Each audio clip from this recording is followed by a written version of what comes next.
So the video clip, I didn't want to play it to steal not the thunder, but to get to the point. There's a lot of discussion these days about, America being founded by immigrants as some sort of argument, a fallacious one at that, or specious, whatever fancy word we want to use. And I think, JD Vance said it best, like, okay, even if we concede that it's founded by immigrants, it doesn't mean we have to have a stupid policy 250 years later. And there's two things that I've grown accustomed to. I'm a Canadian of origin. We've always grown up with the melting pot argument or the melting pot theory. And I never once stopped to think that it was actually a propaganda twist of reality as opposed to an accurate reflection of it. You put out a video that's an amazing dissection of the distinction between a settler and an immigrant. And so flesh it out. And I'm going to ping you with more questions as we go, but flesh that out because I think it's massively insightful. Well, one of the analogies I use in the video is it's sort of like there's a distinction between the person who founded Apple and the people who work at Apple now. So the guy who works at the Apple store doesn't have the same sort of say about what Apple is as Steve Jobs does, even after he's dead. And so there's got to be a distinction between the people who start something and the people who come and join that thing later. And so if anybody started a movement within the Apple Corporation saying that, well, Apple was founded by Apple employees, then you would know at some level that they're trying to undermine, at least undermine the vision of it being something that was created by someone for a particular purpose, and probably trying to turn that into their own purposes. So yes, the distinction between settlers and immigrants: settlers are the people who founded America. They're the people who came to a place and built a society that didn't exist yet. The way that Samuel Huntington talks about it in his book, Who Are We?, is that before immigrants could come to America, settlers had to found it. And so when settlers came, there were warring tribes. But it was not one society. It was not, and it certainly wasn't American society. It certainly wasn't something that was built what it became. And so what they brought with them, what these settlers brought with them, was a bunch of assumptions and a bunch of cultural artifacts from Britain. So it comes with British cultural values, British religious values. And then later on, immigrants come and join that because they want to be a part of the society that the settlers built. And so you have to have at some level a distinction between those two groups of people, because if we don't, then we start to think that the person who got here last week has the same say as about what America is, as does the people who founded Jamestown. It is the idea of a settler leaving. And the reason for which they left also was either to conquer a new world or to establish a sort of a new form of government as opposed to the one that they were living under. That a settler comes and establishes and an immigrant comes into that which is already established. So I was trying to look up the stats. Like, it seems that the settlers came between 1600 and 1800, where as of 1800, it became known as immigration, so to speak. Where was the cultural political shift in terms of identifying settlers versus immigrants? Well, the word immigrant, according to Huntington in his book, again, Who Are We?, was something that was adopted in the United States as it became the United States. So it was adopted here to distinguish between the people who were new arrivals from the people who had been here for a long time.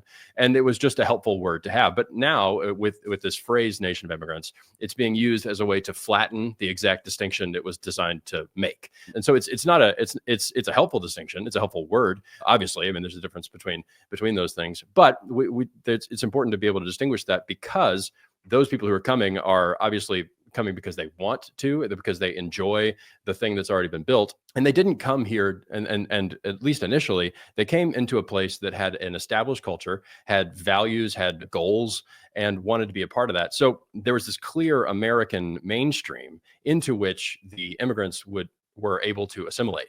And so we don't look askance at the concept of immigration, but being able to distinguish between those helps us recognize what those people are wanting to be a part of, that there is a certain thing that we're doing here. In the book, Huntington uses the analogy to the melting pot. He says it's less like just a pot that you can throw anything into as it is a pot of tomato soup.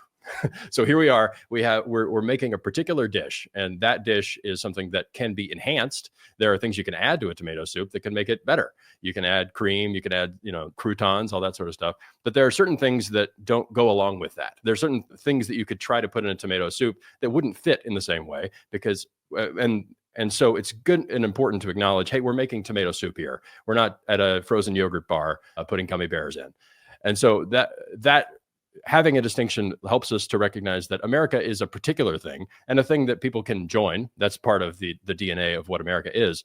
But it is something, it's not up for grabs. American identity is not something that just becomes an amalgam of whatever people decide. That is like, at one point I was just trying to remember how exactly I phrased it, because I phrased a tweet a while back in a way that I wish I could rephrase, where I said that the difference between a melting pot and a powder keg is a matter of degrees. But someone said, no, it's not a matter of degrees, it's a matter of ingredients. And I was like, yeah, you're right, because you could heat up something and maybe burn it, but you can't heat up something that's not necessarily explosive to make it explosive. But it's like, I never appreciated that at some point, and I appreciate it now in retrospect.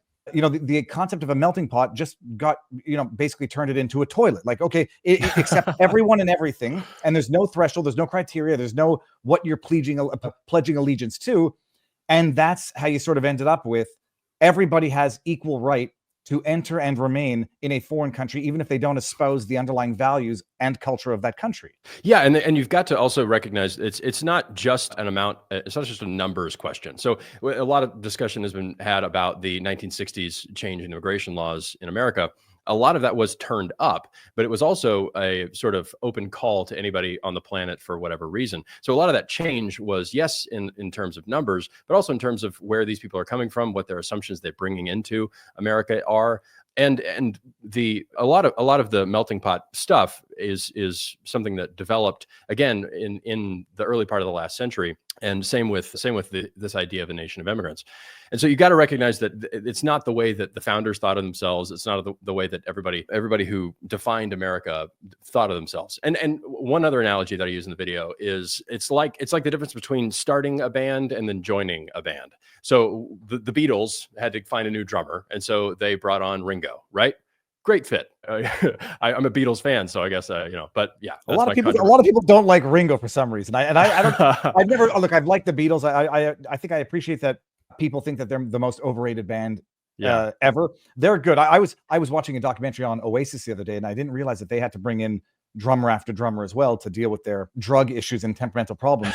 But yeah, you bring in something to an existing infrastructure. It's one thing. Yeah. But when I look at it from the outside, or at least Canadian now temporarily living in America, and I'm honest, I mean, aspiring. I think I have something of an American spirit, and I've always said, like, coming from Quebec, people are like, I don't want to speak French. It's a terrible province that you have to speak French or predominantly French. Like, if you don't like it, don't come. If you don't like it, leave. And there's nothing wrong with saying that. That's within the rights of the province or the country to establish its rules, its laws. And if you don't like them, you don't come into the company and then demand changes right off the bat. If you don't like the company, don't join it. Don't get employed there. When did the shift happen in America? Well, it happened, I think, within the last century. So it happened within the 20th century. A lot of the undermining of this American identity happened as a result of America trying to figure out its identity. There was certainly a time, and Huntington goes into more detail in his book about this stuff, but there was a time right after the war where at a certain point, most of the way people talked about World War II was every World War II movie had a representative of every ethnic group, because that's the way the military was. And so historically, the military has been a place where a lot of ethnic animosity didn't happen, because these guys had a project and they were all on the same page as to what they were doing. They knew the flag. They were and that kind of, you could call it a sentimental attachment to a flag or a banner or a homeland or a leader or anything like that. You can call these things sentimental attachments, but they do a lot. It does a lot to alleviate a lot of natural ethnic tension. And so that's the kind of thing that has to be on purpose broken up. And it has to be done that way because people don't like American identity. People can start to think that American identity is a bad thing. The people who came here were doing a bad thing by coming here. And that's not something that arises naturally from the people. It's not like one day everybody woke up and thought, like, what if this whole thing is a big mistake? What that has to happen, how that comes down it comes from sadly government. It comes from educational institutions, really. And the way you were talking about USAID, you're going to be talking about that later. I think that a lot of that has to do with the way that the government and the way that the educational institutions work together, the press, to try to divide people, to try to make sure that no coalescence happens. And there's enough within the differences between people, there is enough of a rub naturally. And so you can either try to alleviate that, or you can try to encourage assimilation. You can try to encourage welcoming growth, incorporation into America, or you can it's much easier to, again, aggravate, to scratch on the wound than it is to try to heal it. This is, I'm going to bring it up, but if it's controversial, I just want to use it as a segue into the question. White immigrants are what made this country great. Since 1965 Hart-Celler Immigration Act, we're only bringing in non-white immigrants.